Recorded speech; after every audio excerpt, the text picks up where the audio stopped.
What if the dream you've been chasing is no longer safe? You've been planning your escape, a new life abroad, cheaper rent, slower days, peace. But now you're seeing headlines you can't ignore. Israel, Iran, the US tensions rising, flights grounded, visas delayed, tourists caught in the crossfire. So let's ask the hard question. Is now the wrong time to move abroad? And more importantly, how do you keep your dream alive when the world feels like it's falling apart? Because while danger grabs the headlines, opportunity still exists if you know where to look. Let's break it down. So, let's talk about the actual risks. A lot of people are wondering the same thing right now. With everything going on in the world, is it still realistic to move abroad? Let's start with visas. When global tensions rise, it's not uncommon for countries to tighten up their immigration policies. That doesn't mean you'll get denied automatically, but your application could take longer than expected, or be placed under more scrutiny, especially if you're coming from a country involved in international disputes. This is already happening in places like the UAE, where travelers are experiencing delays and being asked to leave or renew their status earlier than planned. Then there's the issue of flights. Airspace closures in the Middle East have already disrupted major flight paths, which means airlines are rerouting and, in some cases, suspending service altogether. Even if your destination isn't affected directly, the routes that get you there might be. That could mean higher ticket prices, fewer options, and longer travel times. In rare cases, you might even find yourself stuck, like many tourists who were stranded in Israel when commercial flights suddenly stopped. And while most people don't think about this part, you also have to consider local reactions to global events. When things heat up internationally, protests can break out in countries that aren't even directly involved. Sometimes those protests target embassies or foreign policies, and if you happen to be living in or near those areas, it can create real safety concerns, or, at the very least, major disruptions to daily life. Now, to be clear, this doesn't mean the dream is dead. In fact, in many countries, life is continuing as normal, but the landscape is shifting. Things that were simple a year ago, like booking a flight, getting a visa, or planning your timeline, now come with more variables. If you're serious about living abroad, this is the moment to start thinking more strategically. Not panicking, but preparing. So if things are getting more uncertain, what can you actually do about it? The answer isn't to cancel your plans. It's to get smarter about how you make them. This isn't the time for impulsive, one-way ticket decisions. It's the time for well-researched, flexible planning. Let's start with your timeline. A lot of people make the mistake of assuming that once their visa is approved, everything else will fall into place.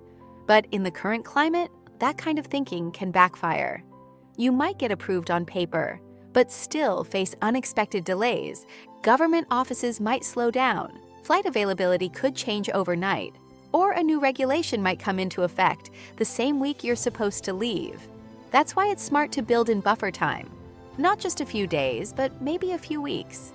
Give yourself space to react if something shifts.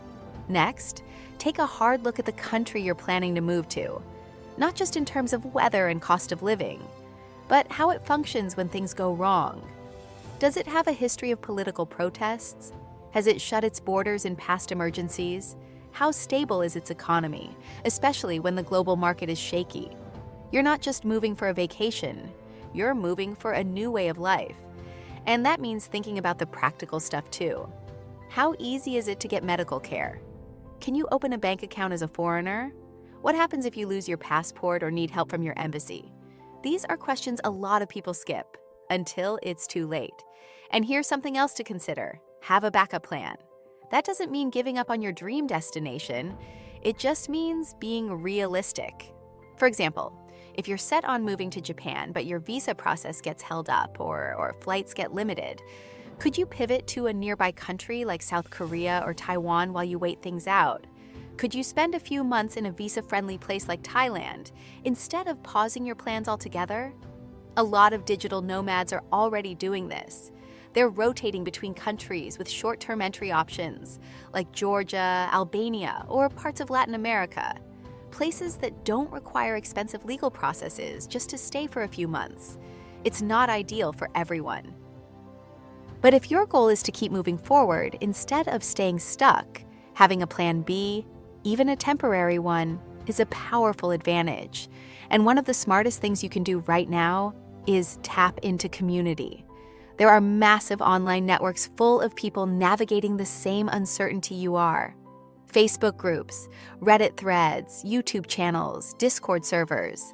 The people in those spaces are often the first to share real-time updates, like if a visa policy suddenly changes, or if protests are making it hard to get to the airport, or if a specific embassy is taking months to respond. That kind of information is priceless, because it gives you the chance to react quickly, before things escalate. The truth is, moving abroad has always involved a bit of uncertainty. But right now, the people who succeed are the ones who stay flexible, who stay informed, and who don't panic every time the headlines shift. Because at the end of the day, this is still possible. The world hasn't closed its doors. It's just asking you to move a little more carefully. And honestly, that might not be such a bad thing. So with everything going on, you might be asking, where can you still go? The good news is not every country is tightening up or locking down. In fact, some are doing the opposite, opening up even more to foreign residents, digital nomads, and long-term travelers. Let's start with the places that have been consistently stable. Portugal is still one of the top choices for expats, and for good reason. Their digital nomad visa is straightforward. The cost of living is manageable outside major cities, and even during global unrest, Portugal tends to stay out of the fray politically. Spain is another solid option. There have been occasional protests, sure, but the infrastructure is strong, healthcare is excellent, and their new remote work visa has made it easier than ever to live there long-term, especially if you're earning income from outside the country. Then there's Mexico. Despite what you might see in headlines, the majority of expats living there will tell you it's business as usual. Tourist visas are still being issued without issue, remote work is common, and in places like Mexico City, Mérida, and Oaxaca, there are thriving international communities that make integration easier. Further east, countries like Thailand, Malaysia, and Vietnam remain welcoming, especially for long-term travelers and digital nomads. Yes, there have been political tensions at times, but on the ground, most of daily life continues without interruption. These are countries that have learned how to live with instability, both locally and globally, and in a strange way that makes them more adaptable, more used to handling change. You also have lesser-known options that don't get much media attention, but are quietly thriving. Georgia, in Eastern Europe, offers a one-year visa on arrival for many nationalities. It's affordable, safe, and surprisingly modern in its infrastructure. Places like Albania, Colombia, and even Uruguay are starting to gain traction as off-the-radar destinations that welcome remote workers without piles of paperwork. Now, this doesn't mean these places are perfect. No country is. But if you're feeling discouraged, like the world is closing in, it's important to know that the door isn't shut. You just have to look beyond the obvious. It's not about chasing the trendiest spot on Instagram. It's about finding a country that fits your lifestyle, your risk tolerance, and your long-term goals. Because the dream of living abroad isn't dead, it's just evolving. And right now, the people who are paying attention, the ones doing their homework, staying adaptable, and making decisions based on reality, not headlines, those are the people who are still making it happen.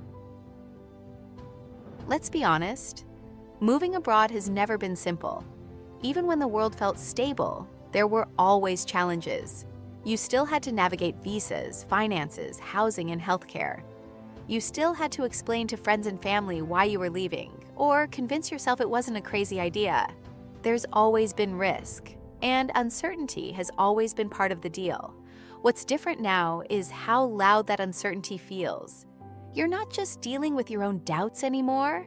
You're also taking in a constant stream of news updates, travel warnings, and global conflict. Social media doesn't give you time to process. It just piles on more reasons to be afraid.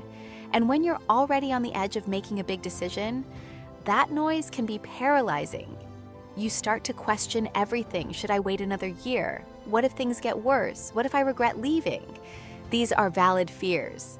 But they're also the kind of fears that can quietly kill your dream, if you let them. Because here's the thing most people forget. The people who do end up living abroad didn't wait for perfect timing. They just accepted the unknown and moved anyway. They faced the same fears you're facing. They didn't know what was going to happen 6 months later. They didn't have a crystal clear plan. What they had was momentum and a willingness to figure things out along the way. That's the mindset you need now more than ever. Not blind optimism, but practical courage. You have to be okay with not having all the answers.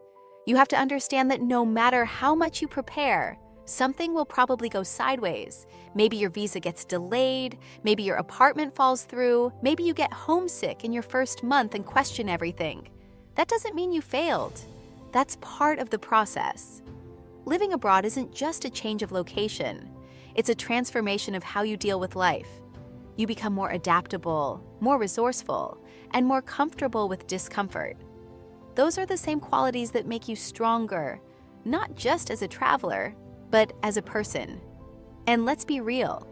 If you're someone who's been thinking about this for a while, it's probably not just about escaping rent prices or chasing better weather. It's about wanting more freedom, more connection, more meaning. Those things don't disappear just because the world is complicated. In fact, they become more important. The people who succeed at this aren't the ones who waited for everything to settle down. They're the ones who learned how to move through the noise, who made smart decisions, stayed flexible, and didn't give up when things got uncomfortable. So, if you've been second-guessing yourself, it's okay. Take a breath, do your research, make a plan. But don't talk yourself out of the life you actually want. Just because the path there isn't perfectly smooth, no major life change ever is. So, where do you go from here? If you've made it this far, chances are you're serious. This isn't just a casual daydream anymore. You want to live abroad, and now you're trying to figure out how to do it, even when the world feels unpredictable. The first step is simple but important. Get your foundation in order. Start with your documents. Make sure your passport is valid for at least another year, ideally longer. Create digital copies of every important file: passport, birth certificate, university degrees, financial statements, vaccine cards, whatever a country might ask for during the application process. Upload everything to a secure cloud folder and a backup hard drive. You don't want a missing document to be the reason your visa gets rejected or delayed by months. Next, pick 2 or 3 countries to research, not just one. A lot of people lock in on a single destination, which is great, until something changes. Maybe the visa program closes. Maybe the cost of living jumps. Maybe flights get limited or routes get rerouted. Having a plan B or even a plan C doesn't mean giving up on your dream country. It means giving yourself options so your dream doesn't die in limbo. Once you've narrowed things down, go deeper than just tourist content. Start learning about what it's actually like to live there. What does healthcare cost without insurance? How hard is it to get a long-term SIM card? Are short-term leases common, or are you expected to sign a 1-year contract? What's the local perception of foreigners? These questions don't show up on glossy travel blogs, but they matter once you're on the ground. At the same time, start organizing your finances. Even if you're not moving for another 6 months, the prep work you do now can save you a ton of stress later. Open an international-friendly bank account. Look into travel credit cards with no foreign transaction fees. Start moving some savings into a high-yield account. Even a small cushion makes a difference. And if you're freelancing or working remotely, make sure your income is stable enough to pass visa checks, especially for digital nomad programs that require proof of income or bank balances. If your income is tied to the US or another home country, consider setting up a Wise or Revolut account to transfer money with lower fees. It's not glamorous prep work, but it makes life abroad way easier. Now, let's talk about the mental side of this, because once you start making moves, people around you are going to have opinions. They'll tell you it's risky. They'll say you should wait. They'll ask why you'd leave a stable life behind to start over somewhere unfamiliar. And most of those people? They're not doing what you're doing. They're speaking from their comfort zone, not yours. And that's okay. You don't have to convince them. You just have to stay committed to your own plan. Talk to people who are a few steps ahead of you instead. People who have already made the move. Join expat forums, comment in Facebook groups, reach out to YouTubers or creators who've documented their own experience. You'll quickly realize that while the challenges are real, so are the solutions. Every person who lives abroad today had to start somewhere. Most of them weren't rich. Most didn't speak the language fluently. They just started moving, one step at a time, and figured things out along the way. And you can do the same. So don't let headlines shut you down. Don't let uncertainty cancel your goals. Yes, the world is complicated right now, but there's still room for opportunity, growth, and adventure, if you stay ready for it. Plan smart, stay adaptable, and most importantly, keep going. Because if you've made it this far, you're already closer than you think. If there's one thing to take away from all of this, it's that the world may be unpredictable, but that doesn't mean your dream has to disappear. Moving abroad isn't just about timing. It's about resilience, adaptability, willingness to try again. Even when the path forward isn't crystal clear, the people who make it through aren't always the boldest or the most experienced. They're the ones who prepared, stayed informed, and didn't let the noise stop them. You don't need certainty to move forward. You just need direction. And now, you have it. Thanks for watching. If you found this helpful, consider subscribing. We dive deep into how to move abroad with confidence, even when the world feels chaotic. And if you're still figuring out where to go, we've got videos coming soon that break down the safest, most welcoming countries for 2025 and beyond. Wherever you are in the journey, keep going. Your future doesn't have to wait.